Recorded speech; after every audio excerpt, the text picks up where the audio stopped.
திருமணம் முடிச்சிட்டோங்க, நிறைய போராட்டம். நீங்கள் சொன்ன மாதிரி நாங்கள் கல்யாணம் முடிச்சு எதுக்கு வாழ்கிறோம், எது ஏன் வாழ்கிறோன்னே தெரியாமல் ஒரே வீட்டுக்குள்ளே வாழ்ந்துருக்கோம். அவ்வளோதான், பேருக்குன்னு இன்ஷிட், பேருக்குன்னு வாழ்க்கை. என் கணவர் எங்கே இருக்கார், அங்கே இருக்கார். என் வீட்டுக்காரங்க எங்கே இருக்காங்க, அங்கே இருக்காங்க அப்படின்னு கன்னிராசி அன்பர்கள் சொல்லக்கூடிய அளவுக்கு ஓடி இருக்குங்க. எப்போங்க நாங்கள் உண்மையிலேயே அன்பாக பாசமாக ஒரு அந்யுன்யமாக 2 பேரும் வாழ்வோம்? எப்போ என் கணவர் என்னை புரிந்து கொண்டு என்னை மட்டும் அன்பு செலுத்துவார், எப்போ என் மனைவி என்னை புரிந்து கொண்டு என் மேலே அன்பு செலுத்துவாங்கன்னு எதிர்பார்க்குற கன்னிராசி அன்பர்களுக்கு கோச்சார கிரகமான குரு பகவானுடைய பார்வை மூலமாக இன்னல்கள், பிரச்சனைகள், துன்பங்கள், துயரங்கள் நீங்கி கணவன் மனைவியாக சந்தோஷமாக வாழக்கூடிய வாழ்க்கை கிரக ரீதியாக ஏற்பட போகுது என்பது நிதர்சனமான உண்மை.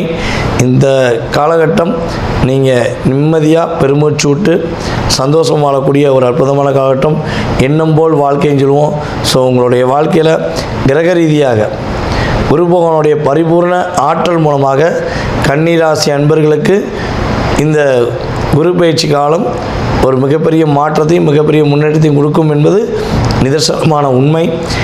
நீங்கள் என்ன வழிபாடு செய்யலாம்னா, பொதுவாகவே கன்னிராசி அன்பர்கள் பெருமாள் வழிபாடு செய்வது பெருமூச்சு விடக்கூடிய அளவுக்கு நிம்மதியான வாழ்க்கையும் பெருமாளுடைய உறுதுணையும் உங்களுக்கு உறுதியாக கிடைக்கப்பட்டு குருவுடைய அருளாலும் சிறப்பாக இருப்பீங்க என்பது நிதர்சனமான உண்மை.